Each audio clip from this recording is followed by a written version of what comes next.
గత వారం రోజుల నుంచి అంటే గత కొన్ని రోజుల నుంచి మనము హోలీ రోజు ఎవరైతే తరుణ్ ఖటిక్ అనేసి ఒక ఢిల్లీలో ఒక అబ్బాయిని చంపేశారో ఎవరిపైన అయితే రంగు పడింది అనేసి ఒక లేడీ వచ్చేసి వాళ్ళ ఫ్యామిలీ వాళ్ళని తీసుకుని వచ్చి ఒక అబ్బాయిని మాబ్ లించింగ్ చేశారు. ఆ మాబ్ అటాక్లో అబ్బాయి చనిపోయింది అనేసి మాట్లాడుకుంటున్నాము.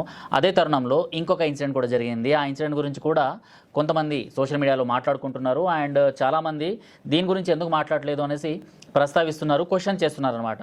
సో అదే ఉనైస్ ఖాన్కి సంబంధించిన మర్డర్ కేసు. ఒక 13 ఏళ్ల బాలుడు ఒక ముస్లిం అబ్బాయిని ఒక బర్త్డే పార్టీకి పిలిచి 13 ఏళ్ల అబ్బాయిని వాళ్ళ క్లాస్మేట్సే ఒక బర్త్డే పార్టీకి పిలిచి అక్కడ గన్ షూట్ చేసి అంటే రివాల్వర్తో కాల్చి చంపేశారు అనేసి అయితే ఈ అభియోగాలు మనకు కనిపిస్తున్నాయి. సో అక్కడ నిజంగానే రివాల్వర్తో కాల్చి చంపారా లేదా అనేసి ఈ పోలీసులు క్లూ టీం అక్కడ వెళ్ళింది, ఆధారాలతో సహా మొత్తం బయటపెట్టింది. కాకపోతే సోషల్ మీడియాలో ఇప్పుడు ఈ వార్త ఎలా అయింది అంటే ఇక్కడ తరుణ్ కుమార్ గురించి, తరుణ్ ఖటిక్ గురించి మాట్లాడుతున్న ఒక వర్గం అంటే హిందువులు ఇటు ఉనైస్ ఖాన్ హత్య పైన కూడా మాట్లాడాలి కదా, ఎందుకు మాట్లాడలేదు అనేసి ఇప్పుడు ప్రశ్నల్ని సంధిస్తున్నారన్నమాట. ఇలాంటి వాళ్ళ కోసమే ఈ వీడియో. ఎందుకంటే తరుణ్ కుమార్ని అక్కడ మాబ్ లించింగ్ మతం అన్న కారణంతో అంటే అక్కడ రంగు నీళ్లు పోసారు అనేసి ఒక చిన్న పాప ఆ బెలూన్స్ ద్వారా ఏదైతే రంగు నీళ్లు వాళ్ళ ఇంట్లో వాళ్ళపైన చల్లుతూ ఆ బెలూన్స్ని పగలగొడుతున్నప్పుడు ఆ బెలూన్ అనుకోకుండా ఇంకొక ముస్లిం అమ్మాయి పైన పడి, బుర్ఖాలో ఉన్న ఆమె పైన పడి ఆ బుర్ఖాని డ్యామేజ్ చేసింది అనేసి, లేకపోతే నా మనోభావాలు దెబ్బతిన్నాయి, సో నా మతాచారం ప్రకారము ఈ రంగు నీళ్లు నా పైన పడకూడదు, అలా అపవిత్రంగా చేశావు అనేసి బుర్ఖాలో ఉన్న లేడీ ఎవరైతే ఉందో ఆమె వాళ్ళ ఇంటికి వెళ్ళి ఒక 30-50 మందిని తీసుకొని వచ్చి ఈ ఫ్యామిలీ పైన అటాక్ చేయడం జరిగిందన్నమాట. ఇక్కడ మనకు మాబ్ సినారియో అన్నది ఇక్కడ క్రిస్టల్ క్లియర్గా మనకు కనిపిస్తుంది. ఎందుకంటే ఒక మా మతానికి రంగులు అన్నవి నచ్చవు, కేవలం గ్రీన్ మాత్రమే మా రంగు అనేసి ఎవరైతే దీని గురించి జస్టిఫై చేసుకుంటుంటారో సో వాళ్ళందరూ వచ్చేసి సో మీ రంగుల్ని అంటే మీ మతాచారం ప్రకారం మీరు రంగుల్ని చల్లుకోవచ్చు, ఏదైనా చేయొచ్చు, బట్ మా మతం వాళ్ళపైన మీరు రంగు నీళ్ళని పోసి ఏం సాధిస్తున్నారు అనేసి అయితే ఆ ఫ్యామిలీని కొట్టడం జరిగింది. వాళ్ళు అప్పటికే అంటే ఆ లేడీని అప్పటికే వేడుకున్నారు, అంటే మా అమ్మాయి వల్ల అనుకోకుండా ఈ తప్పు జరిగింది అనేసి.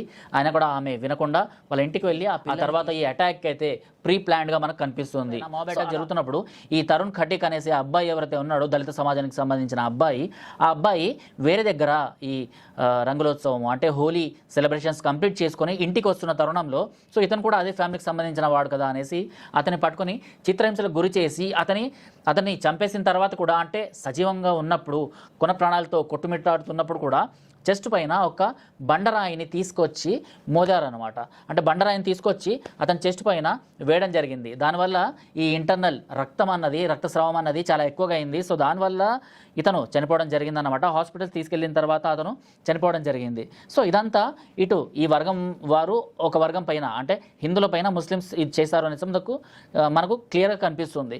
కాకపోతే ఇక్కడ ఉనైస్ ఖాన్ అనేసి అబ్బాయిని బర్త్డే పేరు మీద అంటే బర్త్డే పార్టీ ఉంది అనేసి తీసుకొచ్చి సో అక్కడ రివాల్వర్తో కాల్చి చంపారు అనేసి ఏదైతే ఇప్పుడు సోషల్ మీడియాలో ఒక వర్గం వాళ్ళు అంటే ముస్లిమ్స్ మాట్లాడుతున్నారో సో ఇక్కడ నేను చెప్పేది కాదు, పోలీసులు ఏం చెప్తున్నారో మనం ఒకసారి విందాం. డిప్యూటీ కమిషనర్ ఆయన చెప్తున్నాడు అనమాట, నిపుణ్ అగర్వాల్ ఆయన పేరు. Police teams were formed to investigate the case with the help of forensic experts and the crime scene was examined and electronic as well as physical evidence collected technically.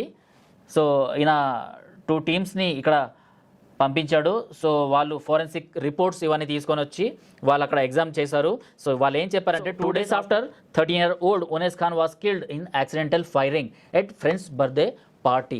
అంటే ఈ birthday party జరుగుతున్నప్పుడు so Tripathi అనేసి ఎవరైతే ఆ స్థానిక పెద్ద ఉన్నారో so ఆయనకు సంబంధించిన లైసెన్స్డ్ గన్ ఏదైతే ఉందో వాళ్ళ ఇంట్లో ఉందన్నమాట. వాళ్ళ ఇంట్లోనే బర్త్డే పార్టీ జరుగుతుంది. సో అందులో భాగంగా ఈ 13 years పిల్లలు ఎవరైతే ఉన్నారో బర్త్డే పార్టీకి సంబంధించిన పిల్లలు సో మా నాన్న దగ్గర గన్ ఉంది అనేసి ఆ గన్ని బయటికి తీసుకొచ్చి చూపిస్తుండగా యాక్సిడెంటల్గానే అది ఫైర్ అయింది. ఆ ఫైర్ అవ్వడము ఈ ఉనైస్ ఖాన్ అనేసి అబ్బాయిని తగలడము అండ్ ఆయన అక్కడ స్పాట్లో చనిపోవడము అండ్ ఫోరెన్సిక్ రిపోర్ట్స్ కూడా ఇవే చెప్తున్నాయి. అండ్ ఫిజికల్ టీమ్స్ కావచ్చు లేకపోతే ఈ పోలీస్కి సంబంధించిన క్రైమ్ టీమ్స్ కూడా అవే నివేదికని ఇచ్చాయనమాట. ఇది ఉత్తరప్రదేశ్లోని లక్నోలో జరిగింది. ఉత్తరప్రదేశ్లో జరిగింది కాబట్టి మాకు నమ్మకం లేదు అనేసి అంటున్నారు. అండ్ అక్కడ పోలీసులే ఇదంతా క్రైమ్ ఇన్వెస్టిగేట్ చేసిండ్రనమాట. కాకపోతే ఈ ఫ్యామిలీకి సంబంధించిన వాళ్ళు ఎవరైతే ఉన్నారో ఈ ముస్లిం ఫ్యామిలీ ఉనైస్ ఖాన్కి సంబంధించిన ఫ్యామిలీ వాళ్ళైతే క్లియర్గా మాకు పోలీసుల పైన నమ్మకం లేదు అండ్ వీళ్ళు కావాలని ఈ కేసుని తారుమారు చేస్తున్నారు. సో మా అబ్బాయి పైన కక్షతో ఇలాంటివన్నీ చేశాడు అండ్ మా అబ్బాయిని కావాలనేసి చంపేశారు అనేసి అయితే ఈ తల్లిదండ్రులు అంటున్నారు అనమాట. నిజంగా ఈ తల్లిదండ్రుల బాధ అయితే ఉందో అది వర్ణాతీతం అనమాట. ఎందుకంటే 13 ఏళ్ళ అబ్బాయి వాళ్ళ కళ్ళ ముందర రోజాని విడిచిపెట్టేసి బర్త్డే పార్టీ ఉంది అనేసి అక్కడికి వెళ్ళడం జరిగింది అండ్ అతను చనిపోతాడు, అతనికి ఏదో జరుగుతుంది అనేసి కూడా ఎవరు ఊహించారు. 13 ఏళ్ళ వయసు అంటే చాలా చిన్న పిల్లాడు పాపం. కాకపోతే బర్త్డే పార్టీలో అనుకోకుండా జరిగింది అనేసి అయితే ఇక్కడ తెలుస్తుంది అండ్ పోలీసులు కూడా అదే ఇన్వెస్టిగేషన్ ఇచ్చారు. ఇక్కడ నేనేదో క్లియర్గా చెప్పట్లేదు, పోలీసులు ఏదైతే చెప్పారో అదే నేను చెప్తున్నాను అనమాట. అయినా కూడా దీన్ని మతం రంగు పూయడంలో కొంతమంది సోషల్ మీడియాలో ఇలాంటివన్నీ రెచ్చగొట్టే పోస్టులు చేస్తున్నారనమాట. అంటే ఇక్కడ తరుణ్ ఖటిక్ అనేసి ఎవరైతే అబ్బాయి చనిపోయాడో అతన్ని ముస్లింలు కావాలనేసి మాబ్ లించింగ్ చేస్తే ఇక్కడ బర్త్డే పార్టీకి కావాలని పిలిపించి అతన్ని చంపేశారు. మరి దీని గురించి కూడా మాట్లాడండి అనేసి దీనిపైన ప్రశ్నిస్తున్నారనమాట.